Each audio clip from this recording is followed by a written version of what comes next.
Mga kaalam, alam niyo ba na ang Pilipinas ay kilala bilang isa sa mga powerhouse pagdating sa semiconductor assembly? Marahil ay naririnig natin ang tungkol sa mga semiconductor, pero alam niyo ba kung gaano kahalaga ang industriya na ito sa ating ekonomiya at teknolohiya? Tara at tuklasin natin ang kwento kung paano naging maimpluwensya ang Pilipinas sa larangan ng semiconductor assembly. Unang-una, ano nga ba ang semiconductor assembly? Ang semiconductor ay isang material na ginagamit sa paggawa ng mga electronic devices. Sa kasalukuyang panahon, halos lahat ng gadgets at appliances ay may semiconductor, mula sa mga cellphone, laptop at maging sa mga sasakyan. Ang semiconductor assembly ay ang proseso ng pagsasama-sama ng iba't ibang parte ng semiconductor upang maging functional component sa mga electronic devices. Ang mga semiconductor na ito ang nagpapagana sa maraming modernong teknolohiya sa ating paligid na nagdadala ng malaking pagbabago sa paraan ng ating pamumuhay. Ngunit paano nga ba naging powerhouse ang Pilipinas sa semiconductor assembly? Sa paglipas ng mga dekada, ang Pilipinas ay naging tahanan ng maraming multinational companies na nag-i-invest sa industriyang ito. Marami sa mga kumpanyang ito ay mula sa United States, Japan at South Korea na nagtatag ng kanilang mga planta sa bansa dahil sa mga benepisyong ibinibigay ng Pilipinas. Kasama rito ang mga insentibong pangnegosyo mula sa gobyerno at ang suporta para sa paglinang ng mga kasanayan sa larangan ng electronics at semiconductor. Isa sa mga pangunahing dahilan kung bakit popular ang Pilipinas para sa semiconductor assembly ay ang mababang labor cost at mataas na kalidad ng trabaho ng mga Pilipino. Kilala ang mga Pilipino sa kanilang pagiging maingat, masipag at detalyado na mahalaga sa isang industriyang nangangailangan ng teknikal na kakayahan at kasanayan. Ang mga katangiang ito ay nagbibigay ng competitive edge sa Pilipinas sa global market ng semiconductor assembly. Sa mga planta, ang mga Pilipinong manggagawa ay nagsasagawa ng mga teknikal na gawain tulad ng wafer processing, packaging at testing ng semiconductor products. Mga proseso na mahalaga sa paggawa ng matataas na kalidad na electronic components. Bukod dito, mahalaga rin ang suporta ng gobyerno ng Pilipinas sa semiconductor industry. Ang Pilipinas ay nag-aalok ng mga insentibo sa mga foreign investors gaya ng tax breaks na naglalayong hikayatin ang mga dayuhang kumpanya na mamuhunan sa bansa. Ang mga Special Economic Zones o SEZs tulad ng mga nasa Laguna, Batangas at Cavite ay nagsisilbing pangunahing lokasyon para sa mga planta ng semiconductor assembly. Ang mga lugar na ito ay nagbibigay ng espesyal na pribilehiyo sa mga kumpanyang nagtatrabaho sa industriya upang mapanatili at mapalakas ang kanilang operasyon sa bansa. Ang gobyerno ng Pilipinas ay nakatuon din sa pagpapalawak ng kakayahan ng mga lokal na manggagawa. Sa mga partnerships sa pagitan ng gobyerno at mga multinational companies, nagiging mas madali para sa mga Pilipino na makakuha ng training at makipagsabayan sa teknolohiya at kasanayang kinakailangan sa semiconductor industry. Ang mga proyektong ito ay hindi lamang nagpapalago ng ekonomiya, ngunit nagbibigay din ng mas mataas na kalidad ng buhay sa mga komunidad kung saan naroroon ang mga planta. Isa rin sa mga pangunahing dahilan kung bakit naging tanyag ang Pilipinas sa semiconductor industry ay ang kalidad ng edukasyon sa science, technology, engineering at mathematics, STEM. Maraming Pilipino ang nagtutungo sa mga larangan ng engineering at electronics at marami sa kanila ang nagtatapos at nagiging bahagi ng industriya ng semiconductor assembly. Ang mga local universities at colleges ay nakikipagtulungan sa mga semiconductor companies para maghanda ng mga estudyante na handang sumabak sa teknikal at detalyadong gawain na kinakailangan sa industriya. Nagpapatupad din ang mga eskwelahan ng mga kursong nagbibigay ng hands-on training sa semiconductor processes mula sa basic hanggang sa advanced skills. Mahalaga ito dahil sa bawat pagbabago sa teknolohiya ng semiconductor, nangangailangan ng kasanayan at kaalaman ang mga Pilipinong manggagawa upang makasabay sa mga pangangailangan ng global market. Ang edukasyon at pagpapalawak ng STEM programs ay nagiging daan para magkaroon ng bagong henerasyon ng skilled workers na handang pumasok sa semiconductor industry. Ang semiconductor industry ay isa sa mga pinakamalaking pinagkukunan ng dolyar para sa Pilipinas. Ayon sa mga ulat, halos kalahati ng export revenues ng bansa ay nanggagaling sa semiconductor at electronics industry. Hindi lamang ito nakakatulong sa ekonomiya ng bansa, kundi nagbibigay rin ito ng trabaho sa libu-libong Pilipino na nagdudulot ng mas mataas na kalidad ng pamumuhay para sa maraming pamilya sa bansa. Ang semiconductor industry ay nagbibigay ng daan para sa paglago ng mga lokal na komunidad sa mga lugar kung saan matatagpuan ang mga planta tulad ng mga SEZs.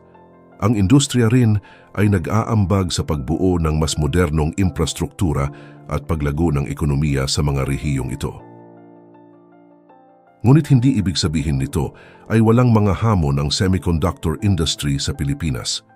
Isa sa mga pangunahing hamon na kinakaharap ng industriya ay ang patuloy na pagbabago sa teknolohiya at pangangailangan para sa research and development, R&D. Bagamat magaling ang Pilipinas sa assembly, kinakailangan pa ring mapalakas ang kakayahan ng bansa pagdating sa R&D upang makasabay sa mabilis na pagbabago sa teknolohiya ng semiconductor. Sa kasalukuyan, ang R&D ng semiconductor industry sa Pilipinas ay hindi pa kasing advanced ng mga bansa tulad ng South Korea, Japan at Taiwan. Gayunpaman, ang gobyerno at ilang private sectors ay nagtutulungan upang mag-invest sa R&D at magtulak ng mas mataas na antas ng teknolohiya sa Pilipinas. Kasabay ng hamon na ito ay ang pangangailangan na makasabay sa mga pagbabago sa global supply chain. Ang semiconductor industry ay hindi immune sa mga disruptions sa supply chain tulad ng nakita natin noong pandemya na nagdulot ng kakulangan sa supply ng semiconductors sa buong mundo. Sa kabila ng mga hamon, nagpatuloy ang industriya ng semiconductor assembly sa Pilipinas sa pag-adjust sa mga bagong pamantayan na nagpapakita ng kakayahan nitong makasabay sa global demand. Ang kakayahan ng bansa na umangkop sa mga ganitong pagbabago ay mahalaga upang mapanatili ang Pilipinas bilang isang mahalagang bahagi ng global semiconductor supply chain. Upang mapalakas pa ang semiconductor industry sa Pilipinas, mahalaga ang patuloy na pagdevelop ng STEM education para sa mga kabataang Pilipino. Sa pamamagitan ng pag-aaral at pagpapalago ng kanilang kaalaman sa mga larangang ito, makakatulong ang mga kabataan sa pagpapaunlad ng semiconductor industry sa hinaharap. Mahalaga rin ang pagkakaroon ng mga government policies na sumusuporta sa R&D upang makapag-produce tayo ng mga bagong teknolohiya at makagawa ng mga produkto na hindi lamang nakadepende sa foreign designs. Ang gobyerno ay may mga programang tumutok sa pagpapalawak ng mga insentibo para sa semiconductor industry at sa pag-upgrade ng mga kakayahan ng mga lokal na manggagawa upang makasabay sa mas mataas na antas ng teknolohiya.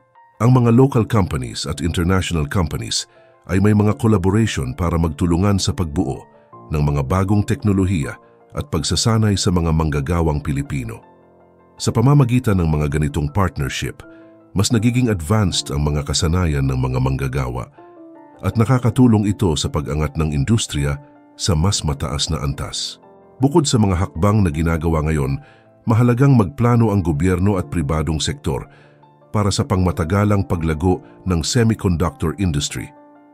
Isa sa mga maaring pagtuunan ng pansin ay ang pagbuo ng mga tech hubs at research centers na nakatutok sa semiconductor R&D.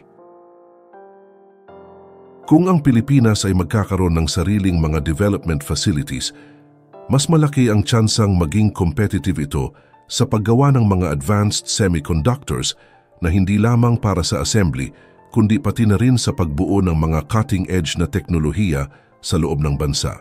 Ang pagsasama ng semiconductor industry sa mga sektor ng renewable energy at green technology ay isa ring magandang estratehiya para sa hinaharap.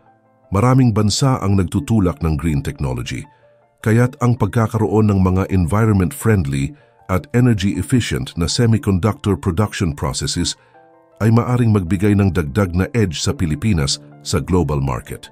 Ang paglikha ng mga sustainable production methods ay hindi lamang nakatutulong sa kalikasan, kundi nagbibigay din ng positibong reputasyon sa mga kumpanyang gustong mag-invest sa bansa. Mahalaga ring palakasin ang supply chain ng semiconductor industry sa Pilipinas. Sa pamamagitan ng pakikipagtulungan sa mga kalapit bansa sa Southeast Asia, maaaring mabuo ang isang mas matatag at resilient na supply chain na kayang makipagsabayan sa global disruptions. Ang regional cooperation ay makakatulong para magtulungan ang mga bansa sa rehiyon sa harap ng mga krisis sa supply tulad ng nangyari noong pandemya. Bukod dito, ang pagkakaroon ng matatag na local suppliers para sa raw materials ng semiconductor ay makakatulong sa mas mabilis at mas murang produksyon. Bilang mamamayan, malaki rin ang papel na ating ginagampanan upang suportahan ang semiconductor industry sa bansa. Ang simpleng pagpapahalaga sa STEM education, pagsusulong ng mga programang nagbibigay ng scholarship sa mga kabataang gustong mag-aral ng engineering o technology-related courses, at pagtangkilik sa mga lokal na produkto ay ilan lamang sa mga paraan para makatulong sa pagpapaunlad ng industriya. Ang pagsali sa mga programang pang-edukasyon, seminar at pagsuporta sa mga proyektong naglalayong i-promote ang semiconductor industry ay makakapagbigay ng mas maraming pagkakataon para sa ating mga kababayan. Sa hinaharap, inaasahan na ang Pilipinas ay magpapalakas pa ng presensya nito sa semiconductor industry, hindi lamang sa assembly kundi maging sa research and development ng mga bagong teknolohiya. Ang patuloy na pagpapalakas sa edukasyon sa larangan ng STEM at ang paglinang sa mga kasanayan ng mga manggagawa sa industriya ay magbibigay ng mas malaking posibilidad para sa Pilipinas na maging sentro ng semiconductor innovation sa rehiyon ng Asia. Kung magpapatuloy ang mga hakbang na ito, hindi malayong maging isa ang Pilipinas sa mga global leader sa larangan ng semiconductor manufacturing at development. Ang mga programa at estratehiyang ito ay hindi lamang para sa kasalukuyang henerasyon, kundi para rin sa mga susunod pang Pilipino na makikinabang sa industriyang ito sa hinaharap. Ano ang tingin nyo, mga kaalam? Paano pa natin mapapalakas ang semiconductor industry sa bansa? Mag-iwan ng komento at pag-usapan natin ang mga ideya at suhestyon nyo. Huwag kalimutang i-follow at i-share ang video na ito para mas marami pa tayong maabot na mga kaalaman.